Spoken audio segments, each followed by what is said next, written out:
Hi friends, welcome back to Suha Yakesh vlogs. ಎಲ್ಲರೂ ಹೇಗಿದ್ದೀರಾ? ನಾನು ಚೆನ್ನಾಗಿದ್ದೀನಿ. ಐ ಹೋಪ್ ನೀವು ಕೂಡ ಚೆನ್ನಾಗಿದ್ದೀರಾ ಅಂದ್ಕೊಂಡಿದ್ದೀನಿ. ನಾನಿವತ್ತು ಸಂಜೆ 4 ಗಂಟೆಯಿಂದ ಬ್ಲಾಗ್ನ ಶುರು ಮಾಡಿದ್ದೀನಿ. ಇನ್ನು ಮೊದಲಿಗೆ ಗ್ರೀನ್ ಟೀ ಮಾಡಲಿಕ್ಕೆ ಅಂತ ಹೇಳಿ ನೀರನ್ನ ಕಾಯಲಿಕ್ಕೆ ಇಟ್ಟಿದ್ದೀನಿ. ಈ ಕಡೆ ಮೊಟ್ಟೆ ಬೇಯಲಿಕ್ಕೆ ನೀರು ಕಾಯಲಿ ಅಂತ ಹೇಳ್ಬಿಟ್ಟು ಈ ಕಡೆ ಪಾತ್ರೆಯಲ್ಲಿ ನೀರನ್ನ ನಾನು ಇಟ್ಕೊಂಡಿದ್ದೀನಿ. ನಾನು ಇದೇ ಪಾತ್ರೆಯಲ್ಲಿ ಯಾವಾಗ್ಲೂ ಮೊಟ್ಟೆನ ಬೇಯಿಸ್ಕೊಳ್ಳೋ ಅಂಥದ್ದು, ಇದಕ್ಕೆಂತಾನೆ ಸಪ್ರೇಟಾಗಿ ಇಟ್ಕೊಂಡಿದ್ದೀನಿ.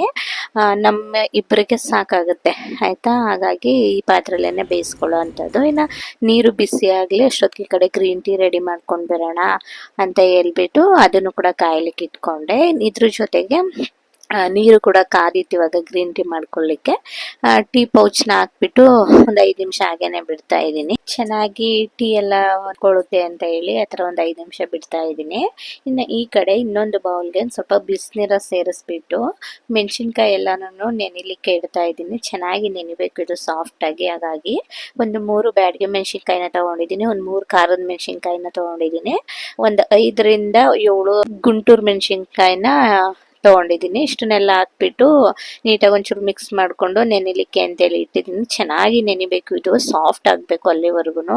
ಹಾಗಾಗಿ ನಾನು ಎಲ್ಲ ಕೆಲಸನೂ ಮಾಡ್ಕೊಳ್ಳೋ ಅಷ್ಟೊತ್ತಿಗೆ ಇದು ನೆನೆಯುತ್ತೆ ಅಂತೇಳಿ ಬಿಸಿನೀರಿಗೆ ಹಾಕಿ ಇಟ್ಟಿದ್ದೀನಿ.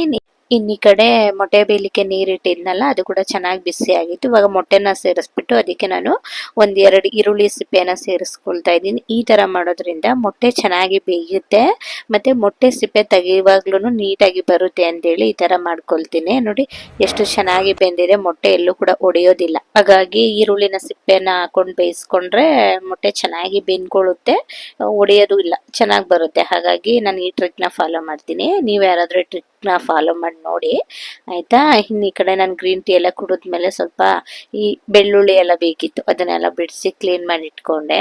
ಇನ್ನು ನಾನಿವತ್ತು ಚಿಕನ್ ತರಿಸಿದ್ದೆ. ಇದು 1.5 kg ಅಷ್ಟು ಚಿಕನ್ ಇದೆ. ನಾನು ಫುಲ್ಲು ಗ್ರಿಲ್ನ ಮಾಡೋಣ ಅಂತೇಳಿ ತರಿಸ್ಕೊಂಡೆ. ಇದು ಸ್ವಲ್ಪ ಡಿಫ್ರೆಂಟ್ ಆಗಿ ಮಾಡ್ತಾ ಇದ್ದೀನಿ. ಯಾವಾಗ್ಲೂ ಒಂದೇ ಥರ ತಿಂದು ಬೇಜಾರಾಗುತ್ತಲ್ವ, ಹಾಗಾಗಿ ಒಂದ್ಸಲ ಯಾವಾಗಾದ್ರೂ ಈ ಥರ ಡಿಫ್ರೆಂಟಾಗಿ ಮಾಡಿಕೊಂಡ್ರೆ ಚೆನ್ನಾಗಿರುತ್ತೆ ಅಂತೇಳಿ ತರಿಸಿದ್ದೀನಿ. ಇನ್ನು ಈ ಕಡೆ ಚಿಕನ್ ಕೂಡ ತೊಳೆದು ಎಲ್ಲ ಎತ್ತಿಟ್ಕೊಂಡೆ. ಅಷ್ಟೊತ್ತಿಗೆ ಮೆಣಸಿನ್ಕಾಯಿನೂ ಕೂಡ ನೋಡಿ ಚೆನ್ನಾಗಿ ನೆಂದಿ ಸಾಫ್ಟ್ ಆಗಿದೆ. ಇವಾಗ ಒಂದು ಮಿಕ್ಸರ್ ಜಾರ್ಗೆ ನೆನೆಸಿಟ್ಕೊಂಡಿರೋ ಮೆಣಸಿನ್ಕಾಯಿ, ಬೆಳ್ಳುಳ್ಳಿ, ಶುಂಠಿ, 3ರಿಂದ 4 ಸ್ಪೂನ್ ಆಗೋಷ್ಟು ಧನಿಯಾ ಕಾಳು, ಸೋಂಪು, ಜೀರಿಗೆ, 1 ಟೀ ಸ್ಪೂನ್ ಆಗೋಷ್ಟು ಅರಿಶಿನ, ಸ್ವಲ್ಪ ನೀರು, ಇದ್ರ ಜೊತೆಗೆ ಉಪ್ಪು ಇಷ್ಟನ್ನು ಹಾಕ್ಬಿಟ್ಟು ಚೆನ್ನಾಗಿ ಗ್ರೈಂಡ್ ಮಾಡ್ಕೊಳ್ಬೇಕು. ಮೆಣಸಿನ್ಕಾಯಲ್ಲಿರೋ ಬೀಜ ಎಲ್ಲಾನು ಸಾಫ್ಟ್ ಆಗಿ ಗ್ರೈಂಡ್ ಆಗಬೇಕು, ಅಲ್ಲಿವರೆಗೂ ಮಿಕ್ಸಿ ಮಾಡ್ಕೊಂಡ್ರೆ ಆಯ್ತು. ನೋಡಿ ತೋರಿಸ್ತಾ ಇದ್ದೀನಿ, ಇಷ್ಟ ಆದ್ರೆ ಸಾಕು. ನಾವ್ ಈ ತರ ಕೈಲಿ ಮುಟ್ಟಿ ನೋಡಿದ್ರೆ ಅದು ತುಂಬಾ ನೈಸ್ ಆಗಿರ್ಬೇಕು, ತರಿಯಾಗಿರ್ಬಾರ್ದು. ಇನ್ನು ಇಷ್ಟು ಮಾಡ್ಕೊಂಡ್ರೆ ಸಾಕು. ಇನ್ನು ಅವಾಗ್ಲೇನೆ ಈಗ ಚಿಕನ್ ಎಲ್ಲಾನು ಕ್ಲೀನ್ ಮಾಡಿ ಎತ್ತಿಟ್ಕೊಂಡಿದ್ನಲ್ಲ, ಅದಕ್ಕೆ ಇವಾಗ ಒಂದು ಪ್ಲೇಟ್ಗೆ ನಾನು ಚಿಕನ್ನ ಸೇರಿಸ್ಕೊಂಡು ರುಬ್ಬಿರೋ ಮಸಾಲೆ ಮತ್ತೆ ಇದಕ್ಕೇನೆ 3ರಿಂದ 4 ಸ್ಪೂನ್ ಆಗೋಷ್ಟು ಕಾರ್ನ್ಫ್ಲೋರ್ನ ಸೇರಿಸ್ತಾ ಇದ್ದೀನಿ. ಇದು ಆಪ್ಷನಲ್, ಬೇಕಿದ್ರೆ ಹಾಕಿ. ನಾನು ಕೋಟಿಂಗ್ ಚೆನ್ನಾಗಿ ನಿಲ್ಲಿ ಅಂತೇಳಿ ಹಾಕಿದ್ದೀನಿ. ಇಷ್ಟನ್ನೆಲ್ಲ ಹಾಕ್ಬಿಟ್ಟು ಚೆನ್ನಾಗಿ ಮ್ಯಾಗಿನೇಟ್ ಮಾಡಿಕೊಂಡು ಎತ್ತಿಡ್ತಾ ಇದ್ದೀನಿ. ನೀಟಾಗಿ ಎಲ್ಲ ಚಿಕನ್ಗೂ ಇದು ಹೊಂದ್ಕೋಬೇಕು, ಅಲ್ಲಿವರೆಗೂ ನೀಟಾಗಿ ಮಿಕ್ಸ್ ಮಾಡಿಕೊಂಡು ಫ್ರೀಸರಲ್ಲಿ ಅಥವಾ ಫ್ರಿಜ್ಜಲ್ಲಿ, ನಿಮ್ಗೆ ಟೈಮ್ ಇದೆ ಫ್ರಿಜ್ಜಲ್ಲಿ ಇಟ್ಕೊಬೋದು, ಟೈಮ್ ಇಲ್ಲ ಅಂದರೆ ಫ್ರೀಸರಲ್ಲಿ ಇಟ್ಕೊಳ್ಬೋದು. ನಾನಿವತ್ತು ಫ್ರೀಸರಲ್ಲೇ ಇಟ್ಕೊಂಡೆ, ಟೈಮ್ ಇಲ್ಲ ಅಂತ ಹೇಳಿ. ತುಂಬಾ ಚೆನ್ನಾಗಿರುತ್ತೆ, ಒಂದ್ಸಲ ಟ್ರೈ ಮಾಡಿ ನೋಡಿ, ಡಿಫ್ರೆಂಟ್ ಆಗಿರುತ್ತೆ. ಹೋಟೆಲ್ಗಿಂತನೂ ಪಟ್ಟು ರುಚಿ ಜಾಸ್ತಿ ಅಂತಾನೆ ಹೇಳ್ಬೋದು. ಇನ್ನು ಇದನ್ನು ಕೂಡ ಮ್ಯಾಗಿನೇಟ್ ಮಾಡಿ ಎತ್ತಿಟ್ಕೊಂಡಾದ್ಮೇಲೆ ಈ ಕಡೆ ಮೊಟ್ಟೆ ಎಲ್ಲಾನು ಬೆಂದಿ ತಣ್ಣಗಾಗಿತ್ತು, ಅದರದ್ದು ಸಿಪ್ಪೆ ಎಲ್ಲಾನು ತೆಗ್ದು ಇಟ್ಕೊಂಡಿದ್ದೀನಿ. ನೋಡಿ ಒಂದು ಮೊಟ್ಟೆನೂ ಒಡೆದೋಗಿಲ್ಲ. ಇನ್ನು ಸಿಪ್ಪೆ ಎಲ್ಲ ತೆಗ್ದು ಇಟ್ಕೊಂಡಿದ್ದಾದ್ಮೇಲೆ ಈ ಕಡೆ ರೆಸಿಪಿ ಮಾಡ್ಲಿಕ್ಕೆ ಈರುಳ್ಳಿ, ಟೊಮೊಟೊ ಎಲ್ಲ ಬೇಕು, ಅದನ್ನೆಲ್ಲ ಕಟ್ ಮಾಡಿ ಇಟ್ಕೊಂಡೆ. ಇನ್ನು ನಾನಿವತ್ತು ಮೊಟ್ಟೆನ ಬಳಸ್ಕೊಂಡು ಗ್ರೇವಿ ಮಾಡೋಣ ಅಂತೇಳಿ ಮಾಡ್ತಾ ಇದ್ದೀನಿ. ಅದಕ್ಕಾಗಿ ಒಂದು ಕಡಾಯಿಗೆ ಎಣ್ಣೆ, ಅರಿಶಿಣ, ಉಪ್ಪು, ಖಾರದ ಪುಡಿನ ಹಾಕ್ಬಿಟ್ಟು ಒಂಚೂರು ಹಂಗೆ ಮಿಕ್ಸ್ ಮಾಡಿಕೊಂಡು ಬೇಯಿಸಿಟ್ಕೊಂಡಿರೋ ಮೊಟ್ಟೆನ ಹಾಕ್ಬಿಟ್ಟು ಒಂಚೂರು ಫ್ರೈ ಮಾಡ್ಕೊಬೇಕು ಅಷ್ಟೇನೆ. ಚೆನ್ನಾಗಿರುತ್ತೆ. ಫ್ರೈ ಆಗ್ಬೇಕಾದ್ರೆ ನೋಡಿ ಮೊಟ್ಟೆ ಒಡೆದೋಯ್ತು, ಮುಂಚೆ ಒಡೆದಿರಲಿಲ್ಲ. ಇನ್ನು ಅದೇ ಕಡಾಯಿಗೆ ಒಂದು ಸ್ವಲ್ಪ ಎಣ್ಣೆ, 2ರಿಂದ 3 ಮೀಡಿಯಂ ಸೈಜ್ ಆಗೋಷ್ಟು ಈರುಳ್ಳಿ ಇಷ್ಟನ್ನು ಹಾಕ್ಬಿಟ್ಟು ಇದ್ರ ಜೊತೆಗೆ 1/4 ಕಪ್ ಆಗೋಷ್ಟು ಟೊಮೆಟೊ. ನಾವು 1 ಕಪ್ ಈರುಳ್ಳಿನ ತೊಗೊಂಡಿದ್ರೆ 1/4 ಕಪ್ ಆಗೋಷ್ಟು ಟೊಮೆಟೊನ ಹಾಕಬೇಕು. ಇದಕ್ಕಿದೆ ಮೇನ್ ಮಸಾಲ. ಇದನ್ನು ಚೆನ್ನಾಗಿ ಟೊಮೆಟೊ ಸಾಫ್ಟ್ ಆಗೋವರೆಗೂ ಫ್ರೈ ಮಾಡಿಕೊಂಡು ಒಂದು ಪ್ಲೇಟ್ಗೆ ಎತ್ತಿಟ್ಕೊಳ್ತಾ ಇದ್ದೀನಿ. ಈ ರೆಸಿಪಿನ ಒಂದ್ಸಲ ಟ್ರೈ ಮಾಡಿ ನೋಡಿ. ಚಿಕನ್ ಎಲ್ಲನೂ ಟ್ರೈ ಮಾಡ್ಬೋದು, ಅದನ್ನು ಕೂಡ ತುಂಬಾ ಚೆನ್ನಾಗಿರುತ್ತೆ. ಇವತ್ತು ನಾನು ಚಿಕನ್ ಗ್ರಿಲ್ಲಿಗೆ ಬಳಸ್ತಾ ಇದ್ದಲ್ಲ, ಹಾಗಾಗಿ ಮೊಟ್ಟೆಲಿ ಮಾಡೋಣ ಅಂತೇಳಿ ಮಾಡ್ತಾ ಇದ್ದೀನಿ. ಇನ್ನು ಈ ಕಡೆ ಅದೇ ಕಡಾಯಿಗೆ ಇನ್ನೊಂದು ಸ್ವಲ್ಪ ಎಣ್ಣೆನ ಹಾಕ್ಬಿಟ್ಟು ಚಕ್ಕೆ ಲವಂಗ ಪಲಾವ್ ಎಲೆ ಕರಿಬೇವು ಒಂದು 5 ರಿಂದ 6 ಕಾಳು ಮೆಣಸು ಒಂದು 2 ಏಲಕ್ಕಿ ಎಲ್ಲಾನು ಹಾಕಿ ಒಂಚೂರು ಹುರ್ಕೊಂಡು ಒಂದು ಅರ್ಧ ಭಾಗದಷ್ಟು ಈರುಳ್ಳಿನ ಸೇರಿಸ್ತಾ ಇದ್ದೀನಿ. ಇನ್ನು ಇದು ಒಂಚೂರು ಫ್ರೈ ಆಗ್ತಾ ಇರಲಿ ಅಷ್ಟೊತ್ತಿಗೆ ನಾನು ಇಲ್ಲೊಂದು ಮಸಾಲನ ರುಬ್ಬಿ ಎತ್ತಿಟ್ಕೊಳ್ಳೋಣ. ಅವಾಗಲೇ ಟೊಮೆಟೊ ಈರುಳ್ಳಿನ ಫ್ರೈ ಮಾಡಿ ಎತ್ತಿಟ್ಕೊಂಡಿದ್ವಲ್ಲ ಅದು ಕೂಡ ತಣ್ಣಗಾಗಿತ್ತು. ಇನ್ನು ಅದನ್ನು ಮಿಕ್ಸಿ ಜಾರ್ಗೆ ಸೇರಿಸ್ಕೊಂಡು 1 ಕಪ್ ಆಗೋಷ್ಟು ಕೊತ್ತಂಬರಿ ಸೊಪ್ಪು, ಒಂದು 3 ಹಸಿಮೆಣಸಿನ್ಕಾಯಿ, 1 ಕಪ್ ಆಗೋಷ್ಟು ಮೊಸರು, ಇದು ಒಂದು 5 ರಿಂದ 6 ಸ್ಪೂನ್ ಆಗೋಷ್ಟು ಇದೆ ಮೊಸರು, ಇನ್ನು ಸ್ವಲ್ಪ ನೀರು ಇಷ್ಟನ್ನು ಹಾಕ್ಬಿಟ್ಟು ನೈಸಾಗಿ ಗ್ರೈಂಡ್ ಮಾಡ್ಕೊಳ್ಬೇಕು. ನೋಡಿ ಈ ತರ ಆಗುತ್ತೆ ಪೇಸ್ಟು. ಇದಕ್ಕೆ ಒಂದು ಒಳ್ಳೆ ಟೇಸ್ಟ್ ಕೊಡುತ್ತೆ ಈ ಪೇಸ್ಟು ಅಂತಾನೆ ಹೇಳ್ಬೋದು. ಇನ್ನು ಅದನ್ನ ರುಬ್ಕೊಂಡು ಬರೋ ಅಷ್ಟೊತ್ತಿಗೆ ಈ ಕಡೆ ಈರುಳ್ಳಿನೂ ಕೂಡ ಚೆನ್ನಾಗಿ ಫ್ರೈ ಆಗಿತ್ತು ನೋಡಿ. ಇನ್ನು ಇದಕ್ಕೆ 1 ಸ್ಪೂನ್ ಆಗುವಷ್ಟು ಶುಂಠಿ ಬೆಳ್ಳುಳ್ಳಿ ಪೇಸ್ಟ್ ಕೂಡ ಸೇರಿಸಿದೀನಿ. ಒಂಚೂರು ಹಸಿ ಸ್ಮೆಲ್ ಹೋಗೋವರೆಗೂ ಫ್ರೈ ಮಾಡ್ಕೊಂಡು ಅದಕ್ಕೆ 1 ಟೀ ಸ್ಪೂನ್ ಅರಿಶಿನ, 1.5 ಸ್ಪೂನ್ ಆಗೋಷ್ಟು ಧನಿಯಾ, 1 ಸ್ಪೂನ್ ಆಗೋಷ್ಟು ಅರ್ಚ್ ಖಾರದ ಪುಡಿ, 1 ಸ್ಪೂನ್ ಆಗೋಷ್ಟು ಕಾಶ್ಮೀರ್ ರೆಡ್ ಚಿಲ್ಲಿ ಪೌಡರ್ನ ಸೇರಿಸಿದ್ದೀನಿ. ಇದ್ರ ಜೊತೆಗೆ 1 ಸ್ಪೂನ್ ಆಗೋಷ್ಟು ಜೀರಾ ಪೌಡರು, ಅರ್ಧ ಸ್ಪೂನ್ ಆಗೋಷ್ಟು ಗರಂ ಮಸಾಲ, ರುಚಿಗೆ ಎಷ್ಟು ಬೇಕು ನೋಡಿ ಅಷ್ಟು ಉಪ್ಪು, ಇಷ್ಟನ್ನು ಹಾಕ್ಬಿಟ್ಟು ಒಂಚೂರು ಹಂಗೇನೆ ಫ್ರೈ ಮಾಡ್ಕೊಳ್ಬೇಕು. ಒಂದೊಳ್ಳೆ ರುಚಿ ಕೊಡುತ್ತೆ ಇದು. ಇದಕ್ಕೇನೆ ಒಂದು ಸ್ವಲ್ಪ ತಳ ಹಿಡಿಬಾರ್ದು ಅಂತೇಳಿ ನಾನು ಒಂಚೂರು ನೀರನ್ನ ಸೇರಿಸ್ಕೊಂಡು ಇನ್ನೊಂದು ಸ್ವಲ್ಪ ಹಾಗೇನೆ ಫ್ರೈ ಮಾಡ್ಕೊಳ್ತಾ ಇದ್ದೀನಿ. ಇಷ್ಟಾದ್ಮೇಲೆ ನಾವು ಅವಾಗ್ಲೇನೆ ರುಬ್ಬಿ ಎತ್ತಿಟ್ಕೊಂಡಿದ್ವಲ್ಲ ಮಸಾಲ ಅದನ್ನ ಸೇರಿಸ್ಕೊಂಡು ನೀಟಾಗಿ ಮಿಕ್ಸ್ ಮಾಡ್ಕೊಂಡ್ರೆ ಆಯ್ತು. ನಾವು ಯಾವುದೇ ಮಸಾಲೆನ ಫ್ರೈ ಮಾಡ್ಕೊಂಡಿದ್ದಾದ್ಮೇಲೆ ಅದು ತಣ್ಣಗಾಗ್ಲಿಕ್ಕೆ ಬಿಡಬೇಕು. ತಣ್ಣಗೆ ಆದ್ಮೇಲೆ ನಾವು ಮಿಕ್ಸಿಯಲ್ಲಿ ರುಬ್ಕೊಬೇಕು ಆಯ್ತಾ. ಬಿಸಿಯಾಗಿ ರುಬ್ಬಿಟ್ರೆ ಅದು ಎಲ್ಲ ಕಡೆ ಹಾರ್ಬಿಡುತ್ತೆ ರುಬ್ಬೇಕಾದ್ರೆ. ಇನ್ನು ಅದ್ರ ಜೊತೆಗೆ ಮಿಕ್ಸಿ ಬ್ಲೇಡು ಕೂಡ ಹಾಳಾಗುತ್ತೆ. ಹಾಗಾಗಿ ತಣ್ಣಗಾದ್ಮೇಲೆನೆ ರುಬ್ಕೊಳ್ಳಿ. ಇದೊಂದು ಟಿಪ್ಸ್ ಹೇಳಲಿಕ್ಕೆ ನಾನು ಇಷ್ಟಪಡ್ತೀನಿ. ಇನ್ನು ಈ ಕಡೆ ಮಸಾಲೆನೂ ಕೂಡ ನೋಡಿ ಚೆನ್ನಾಗಿ ಫ್ರೈ ಆಗ್ತಾ ಇದೆ. ಈ ಟೈಮಲ್ಲಿ ನಾನು ಒಂದು ಚಿಕ್ಕ ಕಪ್ಪಲ್ಲಿ 1 ಕಪ್ ಆಗೋಷ್ಟು ಫಸ್ಟ್ ನೀರನ್ನ ಸೇರಿಸಿದ್ದೀನಿ. ಯಾಕಂದ್ರೆ ಈ ಮಸಾಲೆ ಕುದೀತಾ ಇರ್ಬೇಕಾದ್ರೆ ಎಲ್ಲಾ ಕಡೆನೂ ಚಿಮ್ಮುತ್ತೆ. ಹಾಗಾಗಿ ಒಂಚೂರು ನೀರನ್ನ ಸೇರಿಸ್ಕೊಂಡು ಕುದಿಸ್ಕೊಂಡ್ರೆ ಎಲ್ಲಾ ಕಡೆನೂ ಚಿಮ್ಮೋದಿಲ್ಲ, ಅಂದ್ರೆ ಆರೋದಿಲ್ಲ. ಹಾಗಾಗಿ ಆ ಟ್ರಿಕ್ ನ ಫಾಲೋ ಮಾಡಬೇಕು. ಇನ್ನು ಇದ್ರ ಜೊತೆಗೆ ನಾನು ಸ್ವಲ್ಪ ನೀರನ್ನ ಹಾಕ್ಬಿಟ್ಟು ಗ್ರೇವಿ ಕನ್ಸಿಸ್ಟೆಂಟ್ ಎಷ್ಟು ಬೇಕು ನೋಡಿ ಅಷ್ಟನ್ನ ನೀರನ್ನ ಹಾಕೊಂಡು ಚೆನ್ನಾಗಿ ಗ್ರೇವಿನ ಕುದಿಸ್ಕೊಂಡಿದ್ದಾದ್ಮೇಲೆ ಸ್ವಲ್ಪ ಕೊತ್ತಂಬರಿ ಸೊಪ್ಪು ಹಾಕ್ಬಿಟ್ರೆ ಈ ಲಾವಚ್ಚ ಎಗ್ ಕರಿ ರೆಡಿನೇ ಆಗೋಗುತ್ತೆ. ಒಂದ್ಸಲ ಟ್ರೈ ಮಾಡಿ ನೋಡಿ, ತುಂಬಾನೇ ಚೆನ್ನಾಗಿರುತ್ತೆ. ಚಿಕನ್ ಅಲ್ಲಿ ಮಾಡಿದ್ರೆ ಇನ್ನೂ ಚೆನ್ನಾಗಿರುತ್ತೆ. ಇದು ಹೆಸರೇನೆ ಡಿಫ್ರೆಂಟ್ ಆಗಿದೆ, ಲಾವಚ್ಚ ಚಿಕನ್ ಗ್ರೇವಿ ಅಂತ. ಒಂದ್ಸಲ ಟ್ರೈ ಮಾಡಿಬಿಟ್ಟು ನನಗೆ ಕಮೆಂಟ್ ಅಲ್ಲಿ ತಿಳಿಸಿ ಆಯ್ತಾ. ಇನ್ನು ಈ ಕಡೆ ನಮ್ಮ ಮನೆಯವರು ಟೀ ಇಡ್ಲಿಕ್ಕೆ ಅಂತ ಹೇಳಿ ಬಂದು ಟೀ ಇಟ್ಕೊಳ್ತಾ ಇದ್ದಾರೆ ನೋಡಿ.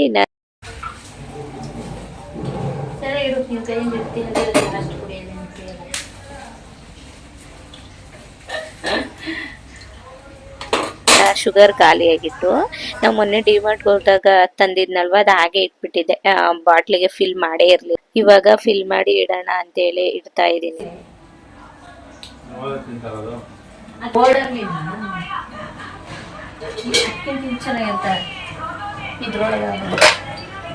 ಇವೆಷ್ಟು ಗೊತ್ತಾ ಪ್ಯಾಕೆಟ್ ತಗೊಂಡಾರ ಬರೀ 1/4 kg 300 ರೂಪಾಯಿ ತಲೆ ಇಟ್ಟ.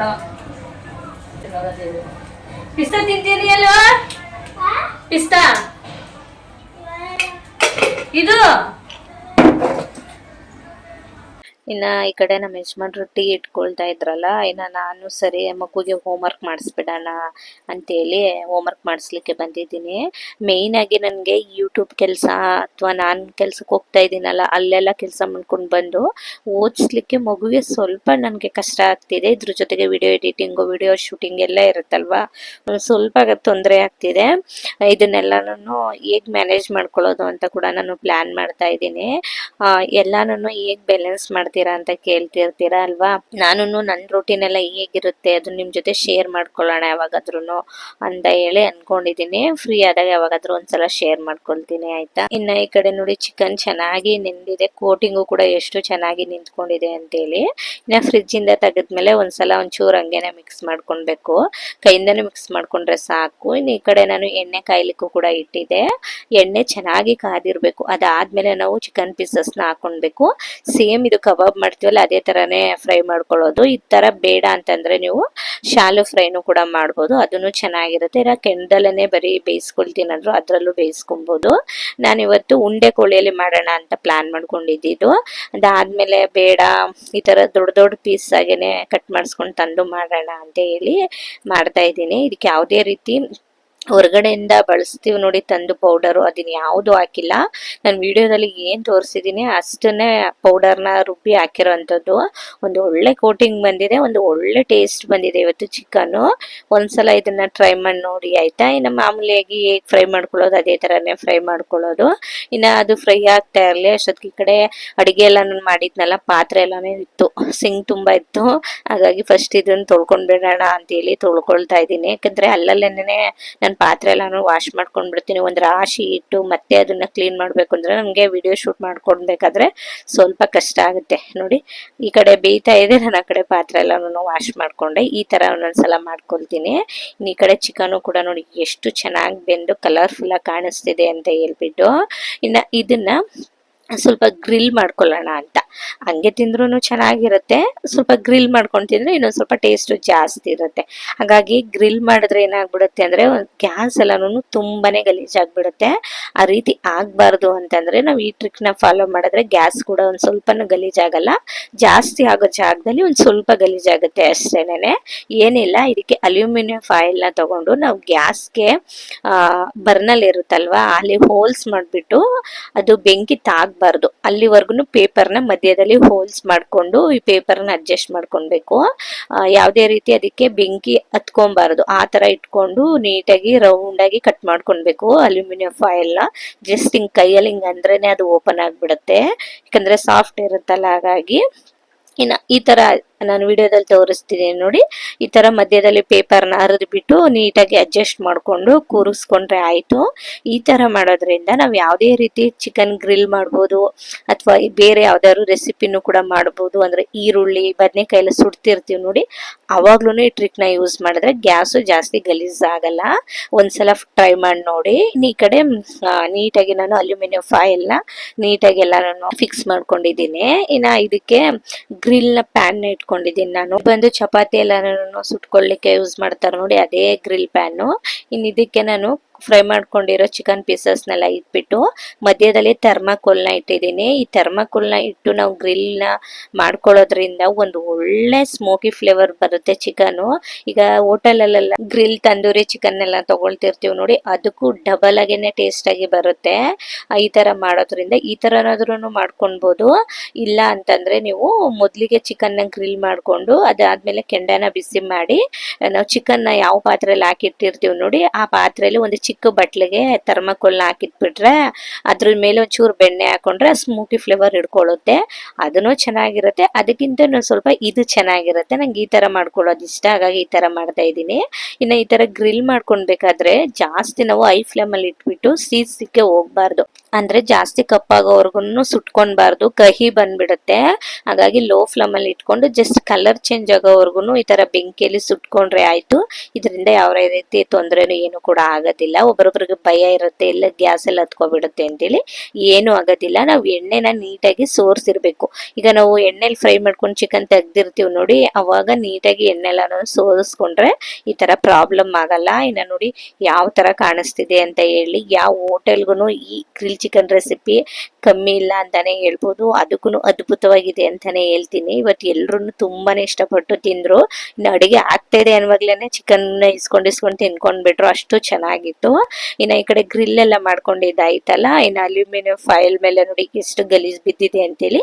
ಗ್ಯಾಸ್ ಮೇಲೆ ಸ್ವಲ್ಪ ಬಿದ್ದಿದೆ, ಕ್ಲೀನ್ ಮಾಡ್ಲಿಕ್ಕೆ ಈಸಿ. ಈ ತರ ಮಾಡ್ಕೊಂಡ್ರೆ ನಾವು ಡೈರೆಕ್ಟ್ ಆಗಿ ಹಂಗೇನೆ ಗ್ರಿಲ್ ಪ್ಯಾನ್ ಎಲ್ಲ ಇಟ್ಬಿಟ್ಟು ಮಾಡಿಬಿಟ್ರೆ ಫುಲ್ ಗ್ಯಾಸ್ ಎಲ್ಲನೂ ಗಲೀಜಾಗ್ಬಿಡುತ್ತೆ, ಕ್ಲೀನ್ ಮಾಡ್ಲಿಕ್ಕೂ ತುಂಬಾನೇ ಕಷ್ಟ. ಎಣ್ಣೆ ಎಲ್ಲ ಜಿಡ್ಡಾಗೇನೆ ಇರುತ್ತಲ್ವಾ, ಹಾಗಾಗಿ ಅಲ್ಯೂಮಿನಿಯಂ ಫಾಯಿಲ್ ಹಾಕೊಂಡು ಕುಕ್ ಮಾಡ್ಕೊಂಡ್ರೆ ಸ್ವಲ್ಪ ಗಲೀಜು ಕಡಿಮೆ ಆಗುತ್ತೆ ಅಷ್ಟೇನೆ. ಇನ್ನು ಈ ಕಡೆ ಚಿಕನ್ ರೆಸಿಪಿ ಎಲ್ಲಾನು ಮಾಡ್ಕೊಂಡಿದ್ದಾಯ್ತಲ್ಲ, ಇನ್ನು ಹಾಗೇನೆ ಗ್ಯಾಸ್ ಎಲ್ಲಾನು ಕ್ಲೀನ್ ಮಾಡ್ಕೊಳ್ಳೋಣ ಅಂತೇಳಿ ಮಾಡ್ಕೊಳ್ತಾ ಇದ್ದೀನಿ. ಇದು ಕಬಾಬ್ ಮಾಡ್ಕೊಂಡಿರೋದ್ರಿಂದ ಎಣ್ಣೆ ಎಲ್ಲಾ ಕಡೆನೂ ಒಂಚೂರು ಸ್ಪ್ರೆಡ್ ಆಗಿರುತ್ತೆ, ಹಾಗಾಗಿ ನೀಟಾಗಿ ಎಲ್ಲಾನು ಒರೆಸ್ಕೊಂಡ್ಬಿಟ್ಟು ಅಲ್ಲಿದಲ್ಲೇನೆ ಕ್ಲೀನ್ ಮಾಡ್ಕೊಂಡ್ ಬಿಡೋಣ ಅಂತ ಹೇಳಿ ಮಾಡ್ಕೊಳ್ತಾ ಇದ್ದೀನಿ. ಹಾಗೇನೆ ಬಿಟ್ಬಿಟ್ರೆ ಅದು ಹಂಗೇನೆ ಹಿಡ್ಕೊಂಡ್ ಬಿಡುತ್ತೆ, ಅವಾಗ ಇನ್ನೊಂದು ಸ್ವಲ್ಪ ಕೆಲಸ ಜಾಸ್ತಿ ತಗೊಳುತ್ತೆ. ಹಾಗಾಗಿ ನಾನು ಮುಂಚೆನೆ ಕ್ಲೀನ್ ಮಾಡ್ಕೊಂಡ್ ಬಿಡ್ತೀನಿ ಅಡಿಗೆ ಆದ ತಕ್ಷಣ. ಈಗ ನೋಡಿ ಈ ಪ್ಲೇಟ್ ಎಲ್ಲಾನು ತೋರಿಸ್ತಿದ್ದೀನಲ್ಲ, ಇದ್ರಲ್ಲೆಲ್ಲಾನು ಕಬಾಬ್ ಎಣ್ಣೆನೆ ಆರಿತ್ತು, ಅದನ್ನೆಲ್ಲಾನು ವಾಶಿಗೆ ಹಾಕಿ ನೀಟಾಗಿ ಕಿಚನ್ ಎಲ್ಲ ಕ್ಲೀನ್ ಮಾಡಿ ಪಾತ್ರೆ ಎಲ್ಲಾನು ತೊಳೆದು ನೀಟಾಗಿ ಇವಾಗ ಎಲ್ಲ ಕೆಲಸನೂ ಮುಗಿಸ್ಕೊಂಡೆ. ನೋಡಿ ಕಿಚನ್ ಎಷ್ಟು ನೀಟಾಗಿ ಕಾಣಿಸ್ತಿದೆ ಅಂತ ಹೇಳಿ. ಇನ್ನು ನಾನು ಒಳಗಡೆ ವಿಡಿಯೋ ಶೂಟ್ ಮಾಡ್ಕೊಂಡು ಕುಕಿಂಗ್ ವಾಕಿಂಗ್ ಎಲ್ಲ ಮಾಡ್ತಾ ಇದ್ನಲ್ವಾ, ಹೊರಗಡೆ ನೋಡಿದ್ರೆ ಮಳೆ ಬಂದಿದೆ. ಚೆನ್ನಾಗಿತ್ತು ವಾತಾವರಣ ಇವತ್ತು ತಂಪಾಗಿ. ನಂಗೆ ಗೊತ್ತೇ ಇಲ್ಲ ಅದು ಮಳೆ ಬಂದಿರೋದು. ಅದಾದಮೇಲೆ ನನ್ನ ಮಗ ಆಚೆ ಆಟ ಆಡ್ತಿರ್ತಾನಲ್ವ, ಕರಿಯೋಣ ಅಂತೇಳಿ ಹೋಗಿದ್ದೆ. ನೋಡಿದ್ರೆ ನೋಡಿ ಮಳೆ ಬಂದಿದೆ. ಅಂದರೆ ಜಾಸ್ತಿಯಾಗೇನು ಬಂದಿಲ್ಲ, ಸ್ವಲ್ಪ ಹನಿ ಹಾಕಿ ಹೋಗಿದೆ ಅಷ್ಟೇನೆ. ಆದರೂ ಕೂಡ ವಾತಾವರಣ ತುಂಬಾ ಕೂಲಾಗಿ ತಂಪಾಗಿ ಇತ್ತು. ಇನ್ನು ಇದೆಲ್ಲ ಆದಮೇಲೆ ಹಾಗೇನೆ ಮನೇಲಿ ಇದ್ವಲ್ಲ, ಇವತ್ತು ಬೋರ್ ಆಗ್ತಾ ಇತ್ತು. ಇನ್ನು ಸರಿ ಪಾರ್ಕಿಗಾದ್ರೂ ಹೋಗಿ ಬರೋಣ, ಹಂಗೇನೆ ನಿಹಾಲ್ನು ಕರ್ಕೊಂಡು ಆಡ್ಲಿಕ್ಕೆ ಚೆನ್ನಾಗಿರುತ್ತೆ ಅಂತೇಳಿ ಬಂದ್ವಾ. ಆದರೆ ಅವನಿಗೆ ಆಟ ಆಡಲಿಕ್ಕೆ ಟಾಯ್ಸ್ ಎಲ್ಲನೂ ನೀರಾಗ್ಬಿಟ್ಟಿತ್ತು. ಅಂದರೆ ಜಾರೋ ಬಂಡಿ, ಉಯ್ಯಾಲೆ ಎಲ್ಲ ಇರುತ್ತಲ್ಲ, ಅದೆಲ್ಲ ವೆಟ್ ಆಗಿಬಿಟ್ಟಿತ್ತು. ಇನ್ನು ಹಾಗೇನೆ ಒಳಗಡೆ ಸರಿ ವಾಕ್ ಆದರೂ ಮಾಡೋಣ ಅಂತೇಳಿ ಬಂದ್ವಾ. ಅಲ್ಲೂ ಅಷ್ಟೇ ಸಂಜೆ ಆಗ್ತಾ ಇತ್ತಲ್ವಾ. ನಾವು ಆಲ್ರೆಡಿ ಪಾರ್ಕ್ ಹತ್ರ ಬಂದಾಗ್ಲೇ ಒಂದು 6 o'clock ಆಗಿತ್ತು. ಮನೇಲೇ ಇದ್ವಲ್ಲ, ಬೇಜಾರಾಗುತ್ತೆ, ಹಂಗೇನೆ ಸುಮ್ಮನೆ ರ್ಯಾಂಡಮ್ ಆಗಿ ಹೋಗಿ ಬರೋಣ ಅಂತ ಹೇಳಿ ಬಂದಿದ್ದೆ. ಹಿಂಗೆ ಹೋಗೋಣ ನಡ್ಕೊಂಡು ಸುಮ್ಮನೆ ಹಚ್ತಾರ.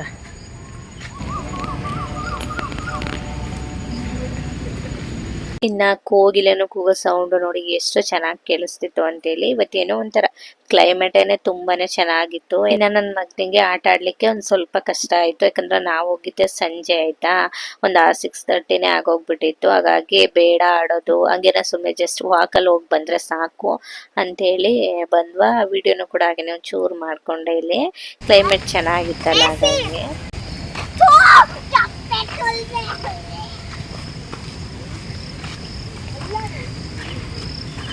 ಇನ್ನು ನನ್ನ ಮಗ ಆಡ್ಕೊಳ್ತಿದ್ದ ಅವ್ರ ಅಪ್ಪನ್ನ, ನಿನ್ನ ತೊಪ್ಪೆ ತೊಳೆದ್ಬಿಟ್ಟೆ ಅಂತ ಹೇಳಿ. ಎಷ್ಟು ಚಂದ ಮಾತಾಡ್ತಾನೆ ಗೊತ್ತಾ, ನಿಜವಾಗ್ಲೂ. ಚಿಕ್ಕ ಮಕ್ಳು ಇರಬೇಕು ಮನೇಲಿ, ಖುಷಿ ಆಗುತ್ತೆ ಅವ್ರು ಮಾತಾಡೋ ಮಾತು, ಮಾಡೋ ತುಂಟಾಟ ಎಲ್ಲಾನು. ಇನ್ನು ಅಲ್ಲೆಲ್ಲ ಪಾರ್ಕಲ್ಲೆಲ್ಲ ಓಡಾಡ್ಕೊಂಡು ಇನ್ನು ಮನೆಗೆ ಹೊರಟು ಬಂದ್ವಿ. ಜಾಸ್ತಿ ದೂರ ಏನು ಹೋಗ್ಲಿಲ್ಲ, ಒಂದು 1/2 hour ಇದ್ದಿದ್ದೆ ಹೆಚ್ಚು, ಯಾಕಂದರೆ ಟೈಮ್ ಆಗಿತ್ತಲ್ಲ ಹಾಗಾಗಿ. ಇನ್ನು ಅಲ್ಲೇನೆ ಸ್ವಲ್ಪ ದಾಸವಾಳ ಮತ್ತು ದಾಸವಾಳದ ಎಲೆ ಎಲ್ಲ ಬೇಕಿತ್ತು, ಹಾಗೇನೆ ಅದನ್ನು ಕೂಡ ಅಲ್ಲೇನೆ ಇತ್ತಲ್ಲ ಅಂತೇಳಿ ಕಿತ್ಕೊಂಡು ಬಂದೆ. ಇನ್ನು ಅದ್ರ ಜೊತೆಗೆ ದಾಸವಾಳ ಹೂವು ಇರಲಿಲ್ಲ, ಇವಾಗ ಮೊಗ್ಗು ಬಿಡ್ತಾ ಇತ್ತು ಆಯ್ತಾ. ಇನ್ನು ಕಿತ್ಕೊಂಡು ಬಂದು ನೀರಲ್ಲಿ ಹಾಕಿಟ್ರೆ ಇದು ಬರುತ್ತೆ ಅಂತ ಹೇಳ್ಬಿಟ್ಟು ನೀರಲ್ಲಿ ಹಾಕಿಟ್ಟಿದ್ದೀನಿ. ಇನ್ನು ನನಗೆ ಒಂದು ರೆಸಿಪಿನ ಶೂಟ್ ಮಾಡಲಿಕ್ಕೆ ಇದು ಬೇಕಿತ್ತು, ಹಾಗಾಗಿ ತಂದಿರೋ ಅಂಥದ್ದು. ಇನ್ನು ಎಲೆನೂ ಎಲ್ಲಾನು ಕೂಡ ವಾಶ್ ಮಾಡಿ ಎತ್ತಿಟ್ಬಿಡೋಣ ಅಂತೇಳಿ ಎತ್ತಿದ್ದೆ. ಇನ್ನು ನಾನು ಮೀಶೋದಲ್ಲಿ ಒಂದು ಕ್ಲಾತ್ನ ಆರ್ಡರ್ ಮಾಡಿದ್ದೆ, ಅಂದರೆ ಬ್ಯಾಕ್ ಡ್ರಾಪು. ಹೇಗಿದ್ರು ಅಪ್ಪ ಎಲ್ಲ ಬರ್ತಿದೆಯಲ್ಲ, ಅದಕ್ಕೆ ಯೂಸ್ ಆಗುತ್ತೆ ಅಂತೇಳಿ, ಬಟ್ ಚೆನ್ನಾಗಿರಲಿಲ್ಲ. ಇಲ್ಲಿ ನೋಡು, ಕ್ವಾಲಿಟಿನೇ ಚೆನ್ನಾಗಿಲ್ಲ ತಾನೇ. ಆನ್ಲೈನಲ್ಲಿ ಚೆನ್ನಾಗಿತ್ತು, ನೋಡಿದ್ರೆ ಚೆನ್ನಾಗೇ ಇಲ್ಲ. ನೋಡು ಚೆನ್ನಾಗೈತೆ, ಏನು ನಡ್ಸಂಗಿರತ್ತಾನೆ, ಚೆನ್ನಾಗಿಲ್ಲ ಅಲ್ವಾ. ಈ ಸ್ಕ್ರೀನ್ನ ನಾನು ಮೀಶೋದಲ್ಲಿ ಆರ್ಡರ್ ಮಾಡ್ಕೊಂಡಿದ್ದೆ, ಯಾಕಂದರೆ ಇವಾಗೆಲ್ಲ ರೀಸೆಂಟಾಗಿ ಹಬ್ಬ ಬರ್ತಾ ಇದೆಯಲ್ವ, ವರಮಲಕ್ಷ್ಮಿ ಬರ್ತಾ ಇದೆ, ಮತ್ತು ಗಣೇಶ ಹಬ್ಬ ಎಲ್ಲ ಬರ್ತಾ ಇದೆಯಲ್ವಾ, ಎಲ್ಲದಕ್ಕೂ ಯೂಸ್ ಆಗುತ್ತೆ ಅಂತೇಳಿ ಈ ಸಲ ಸಿಂಪಲಾಗಿ ಮಾಡೋಣ ಅಂದ್ಕೊಂಡಿರೋದಲ್ವ. ಹಾಗಾಗಿ ಆರ್ಡರ್ ಮಾಡ್ಕೊಂಡಿದ್ದೆ. ಕಡಿಮೆ ಇತ್ತು ಪ್ರೈಸು, ನೋಡಲಿಕ್ಕೆ ತುಂಬಾ ಚೆನ್ನಾಗಿ ಕಾಣಿಸ್ತಾ ಇತ್ತು, ಅಟ್ರಾಕ್ಟಿವ್ ಆಗಿ ಕಾಣಿಸ್ತಾ ಇತ್ತು. ಹಾಗಾಗಿ ಬುಕ್ ಮಾಡಿಕೊಂಡೆ. ಇದು ಬಂದಮೇಲೆ ಒಂಚೂರು ಚೆನ್ನಾಗಿಲ್ಲ, ಕ್ವಾಲಿಟಿ ಅಂತೂ ಫುಲ್ ಲೋ ಇದೆ. ಇನ್ನು ಬೇಕು ಅಂದರೆ ನಾನು ಇದ್ರ ಪಿಕ್ಚರ್ನ ನಿಮಗೆ ಸ್ಕ್ರೀನ್ ಮೇಲೆ ಕೊಟ್ಟಿರ್ತೀನಿ ನೋಡಿ. ಅದು ವಿಡಿಯೋದಲ್ಲಿ ತುಂಬಾ ಚೆನ್ನಾಗಿದೆ, ಫೋಟೋದಲ್ಲೆಲ್ಲ. ಆನ್ಲೈನ್ ಡೆಲಿವರಿ ಆದಮೇಲೆ ಅಷ್ಟು ಚೆನ್ನಾಗಿಲ್ಲ, ಹಾಗಾಗಿ ರಿಟರ್ನ್ ಕೊಡ್ತೀನಿ. ನಾನು ಇದನ್ನು ಇಟ್ಕೊಳ್ಳಲ್ಲ, ನೋಡಿ ಬೇರೆ ಥರ ಯಾವ್ದಾದ್ರು ತೊಗೊಳಕ್ಕೆ ಟ್ರೈ ಮಾಡ್ತೀನಿ ನೋಡಿ. ಇನ್ನು ಈ ಕಡೆ ಅಡುಗೆ ಎಲ್ಲ ಆದಮೇಲೆ ಸ್ವಲ್ಪ ಇವತ್ತು ಗ್ರಿಲ್ ಚಿಕನ್ ಮಾಡಿದ್ನಲ್ವ, ಅದಕ್ಕೆ ಹೊಂದ್ಕೊಳ್ಳೋ ರೀತಿ ಚಟ್ನಿ ಮಾಡೋಣ ಅಂತೇಳಿ ಎಲ್ಲನೂ ರೆಡಿ ಮಾಡಿಬಿಟ್ಟು ಅದಾದಮೇಲೆ ನಾವು ಪಾರ್ಕ್ಗೆ ಅಂತ ಹೇಳಿ ಹೋಗಿದ್ದು. ಇವಾಗ ಬಂದಮೇಲೆ ನಾನು ಚಟ್ನಿನ ಮಾಡೋಣ ಅಂತೇಳಿ ಮಾಡ್ತಾಯಿದ್ದೀನಿ. ಈ ಚಟ್ನಿ ಅಂತೂ ತುಂಬಾ ಚೆನ್ನಾಗಿರುತ್ತೆ, ಒಂದ್ಸಲ ಟ್ರೈ ಮಾಡಿ ನೋಡಿ. ಇನ್ನು ಇದನ್ನು ಮಾಡ್ಕೊಳ್ಳಿಕ್ಕೆ ಮೊದಲಿಗೆ ಒಂದು ಮಿಕ್ಸರ್ ಜಾರ್ಗೆ ಒಂದು ಇಡೀ ಆಗೋಷ್ಟು ಕೊತ್ತಂಬರಿ ಸೊಪ್ಪು, ಒಂದು 5 ಪುದೀನ ಎಲೆನ ಸೇರಿಸಿದ್ದೀನಿ, ಒಂದು ಅರ್ಧ ಈರುಳ್ಳಿ, ಒಂದು ಅರ್ಧ ಸ್ಪೂನ್ ಜೀರಿಗೆ ಪೌಡರ್ನ ಸೇರಿಸ್ತಾ ಇದ್ದೀನಿ, ಒಂದು 4 ಹಸಿಮೆಣಸಿನ್ಕಾಯಿ, ಒಂದು ಅರ್ಧ ಇಂಚಷ್ಟು ಶುಂಠಿ, ಒಂದು 4-7 ಕ್ಲೂಬ್ ಬೆಳ್ಳುಳ್ಳಿ, 2 ಸ್ಪೂನ್ ಆಗೋಷ್ಟು ಮೊಸರು, 1 ಸ್ಪೂನ್ ಆಗೋಷ್ಟು ಹುರ್ಗಡ್ಲೆನ ಸೇರಿಸಿದ್ದೀನಿ. ಇದ್ರ ಜೊತೆಗೆ ಬ್ಲ್ಯಾಕ್ ಸಾಲ್ಟ್ ಅಂತಾರೆ ನೋಡಿ, ಅದನ್ನು ಸೇರಿಸ್ಕೊಂಡಿದ್ದೀನಿ. ರುಚಿಗೆ ಎಷ್ಟು ಬೇಕೋ ಅಷ್ಟು. ನಿಂಬೆಹಣ್ಣು ಟೋಟಲ್ ಆಪ್ಷನಲ್, ಹಾಕಿದ್ರೆ ಚೆನ್ನಾಗಿರುತ್ತೆ, ಯಾಕಂದರೆ ಚಿಕನ್ಗೆ ನಾನು ಯಾವುದೇ ರೀತಿ ನಿಂಬೆಹಣ್ಣ ಸೇರಿಸಿರಲಿಲ್ಲ, ಹಾಗಾಗಿ ಈಗ ಸೇರಿಸ್ಕೊಂಡಿದ್ದೀನಿ. ಬೇಡ ಅಂತಂದ್ರೂ ಕೂಡ ನೀವು ಸ್ಕಿಪ್ ಮಾಡ್ಕೊಳ್ಬೋದು. ಇನ್ನು ನೀಟಾಗಿ ಮಿಕ್ಸಿ ಮಾಡಿಕೊಂಡ್ರೆ ಇದು ರೆಡಿ ಆಗುತ್ತೆ. ಇದನ್ನು ಒಂದು ಬೌಲ್ಗೆ ಇವಾಗ ನಾನು ಸರ್ವ್ ಮಾಡ್ಕೊಳ್ತಾ ಇದ್ದೀನಿ. ಬೆಸ್ಟ್ ಕಾಂಬಿನೇಷನು ಈ ಗ್ರಿಲ್ ಚಿಕನ್ಗೆ ಈ ಚಟ್ನಿ. ಒಂದ್ಸಲ ಟ್ರೈ ಮಾಡಿ ಆಯ್ತಾ. ಇನ್ನು ಯಾವ ಥರ ಕಾಣಿಸ್ತಿದೆ ಅಂತ ಹೇಳ್ಬಿಟ್ಟು ಒಂಚೂರು ವಿಡಿಯೋನ ಮಾಡ್ಕೊಂಡಿದ್ದೀನಿ. ಇಷ್ಟು ಮಾಡ್ಕೊಂಡ್ರೆ ಚಟ್ನಿ ರೆಡಿ ಆಗುತ್ತೆ. ಇನ್ನು ನಾನು ಇವತ್ತು ಲಾವಚ್ಚ ಎಗ್ ರೆಸಿಪಿನ ಮಾಡಿದ್ನಲ್ವಾ, ಗ್ರೇವಿಗೆ ಚೆನ್ನಾಗಿ ಹೊಂದ್ಕೊಳ್ಳುತ್ತೆ ಅಂತೇಳಿ ದೋಸೆಗೆ ರೆಡಿ ಮಾಡಿಟ್ಟು ಹೋಗಿದ್ದೆ ನಾನು. ಬಂದ್ಮೇಲೆ ದೋಸೆನ ಮಾಡ್ಕೊಂಡ್ರೆ ಆಯ್ತು, ಮುಂಚೆನೆ ಮಾಡಿಟ್ಬಿಟ್ರೆ ತಣ್ಣಗಾಗುತ್ತೆ ಅಂತ ಹೇಳಿ. ಇನ್ನ ಇವಾಗ ಬಂದ್ನಲ್ವಾ, ಹಾಗಾಗಿ ದೋಸೆನೂ ಕೂಡ ಮಾಡ್ಕೊಳ್ತಾ ಇದ್ದೀನಿ. ಈಗ ಚಿಕನ್ ತೋರಿಸ್ತಾ ಇದ್ದೀನಿ ನೋಡಿ, ಫುಲ್ ಇತ್ತು. ನಾನು ಚಿಕನ್ ಮಾಡ್ಬೇಕಾದ್ರೆ ತಟ್ಟೆ ಫುಲ್ ಆಗಿತ್ತು. ಇವಾಗ ಆಲ್ರೆಡಿ ಎಲ್ಲ ತಿಂದು ಒಂದ್ ಸ್ವಲ್ಪ ಖಾಲಿ ಮಾಡಿದೀವಿ, ಅಷ್ಟು ಚೆನ್ನಾಗಿ ಬಂದಿತ್ತು. ಅದಕ್ಕೆ ಒಂಚೂರು ತೋರಿಸ್ತಾ ಇದೆ. ಈ ಕಡೆ ಮಾಮೂಲಿಯಾಗಿ ದೋಸೆ ಹಾಕೊಳ್ಳೋದು ಎಲ್ರಿಗೂ ಗೊತ್ತೇ ಇರುತ್ತೆ. ಸುಮ್ಮನೆ ಒಂಚೂರು ವಿಡಿಯೋನ ಮಾಡ್ಕೊಂಡಿದ್ದೀನಿ ಅಷ್ಟೇನೆ. ಇನ್ನು ದೋಸೆಗೂ ಈ ಲಾವಚ್ಚ ಎಗ್ ಗ್ರೇವಿಗೂ ತುಂಬಾನೇ ಚೆನ್ನಾಗಿ ಹೊಂದ್ಕೊಳ್ಳುತ್ತೆ. ಚಪಾತಿ ಆಗಿರ್ಬೋದು ಅಥವಾ ಪೂರಿ ಆಗಿರ್ಬೋದು, ರೈಸ್ ಆಗಿರ್ಬೋದು, ಎಲ್ಲದಕ್ಕೂ ತುಂಬಾನೇ ಚೆನ್ನಾಗಿ ಹೊಂದ್ಕೊಳ್ಳುತ್ತೆ. ನಾನು ಇವತ್ತು ಸ್ವಲ್ಪ ಇನ್ನೂ ಚೆನ್ನಾಗಿ ಟೇಸ್ಟ್ ಆಗಿರ್ಲಿ ಅಂತ ಹೇಳ್ಬಿಟ್ಟು ದೋಸೆನ ಮಾಡ್ಕೊಂಡಿರೋ ಅಂಥದ್ದು. ನೀವು ಬೇಕಂದ್ರೆ ಅನ್ನ, ಚಪಾತಿ, ಪೂರಿ, ದೋಸೆ ಅಥವಾ ಪರೋಟ ಯಾವ್ದು ಬೇಕಾದ್ರೂ ಮಾಡ್ಕೊಳ್ಬೋದು. ಇನ್ನು ಇವಾಗ ಊಟನ ಬಡಿಸ್ಕೊಳ್ತಾ ಇದ್ದೀನಿ ಪ್ಲೇಟಿಗೆ. ನಮ್ಮ ಮನೆಯವ್ರಿಗೆ ಕೊಟ್ಟು ಕೇಳೋಣ ಯಾವ ಥರ ಇದೆ ಅಂತ ಹೇಳಿ. ಅವರು ಟೇಸ್ಟ್ ಎಲ್ಲನೂ ಚೆನ್ನಾಗಿ ಹೇಳ್ತಾರೆ, ಚೆನ್ನಾಗಿದೆ ಚೆನ್ನಾಗಿಲ್ಲ ಅಂತ ಹೇಳಿ.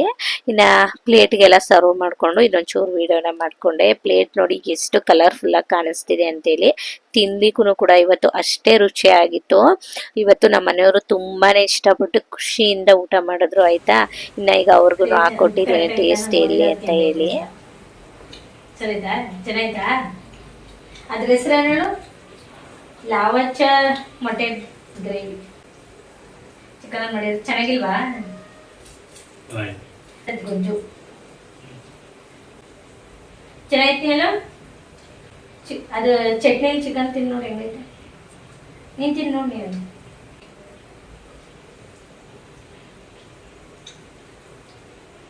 ಚೆನ್ನಾಯ್ತಾ ಚಟ್ನಿಗೆ? ನೀನು ತಿಂದು ನೋಡ್ರಿ ಚಟ್ನಿ ಹೆಂಗೈತೆ.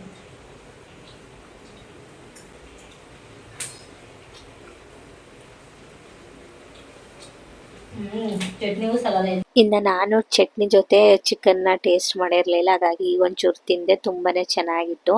ಇನ್ನು ಸ್ವಲ್ಪ ರೈಸ್ಗೂ ಇಡೋಣ ಅಂತ ಹೇಳ್ಬಿಟ್ಟು ರೈಸ್ಗೂ ಇಟ್ಟಿದ್ದೀನಿ, ತರುಣನ್ಗೂ ಆಗುತ್ತೆ ಅಂತ ಹೇಳಿ. ಇನ್ನು ಅವನು ದೋಸೆನೂ ತಿನ್ಕೊಂಡ್ರು ರೈಸು ತಿಂತಾನೆ, ಹಾಗಾಗಿ ಇಟ್ಟಿರೋಂಥದ್ದು.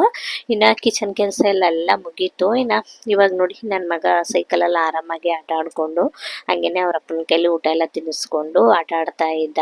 ಇನ್ನು ಇವತ್ತಿನ ದಿನ ಈ ಥರ ಹೋಯ್ತು. ಇನ್ನು ಇವತ್ತು ಸ್ವಲ್ಪ ಬಟ್ಟೆ ಜಾಸ್ತಿ ಇದೆ. ಮಳೆ ಬರ್ತಿತ್ತಲ್ಲ, ಹಾಗಾಗಿ ಎತ್ಕೊಂಡು ಬಂದು ಹಂಗೆ ಇಟ್ಟಿರೋದು. ಅದನ್ನು ಕೂಡ ಫೋಲ್ಡ್ ಮಾಡಿ ಎತ್ತಿರಬೇಕು. ಇನ್ನು ಅದನ್ನು ಕೂಡ ಹಾಗೆ ಇದೆ. ಅದನ್ನೆಲ್ಲ ಎತ್ತಿಟ್ಕೊಂಡ್ಮೇಲೆ ಇನ್ನು ಮಲ್ಕೊಳ್ಳೋದಷ್ಟೇ. ಇವತ್ತಿನ ವಿಡಿಯೋನ ನಾನು ಇಲ್ಲಿಗೆ ಎಂಡ್ ಮಾಡ್ತೀನಿ. ಇಷ್ಟ ಆದರೆ ನಮ್ಮ ಚಾನಲ್ನ ಸಬ್ಸ್ಕ್ರೈಬ್ ಮಾಡ್ಕೊಂಡು ನೋಡಿ. ಹಾಗೇನೆ ಫ್ಯಾಮಿಲಿ ಫ್ರೆಂಡ್ಸಿಗೆಲ್ಲ ಶೇರ್ ಮಾಡಿ. ಮತ್ತೊಂದು ವಿಡಿಯೋದಲ್ಲಿ ಸಿಗ್ತೀನಿ ಆಯ್ತಾ. Keep watching. Thank you.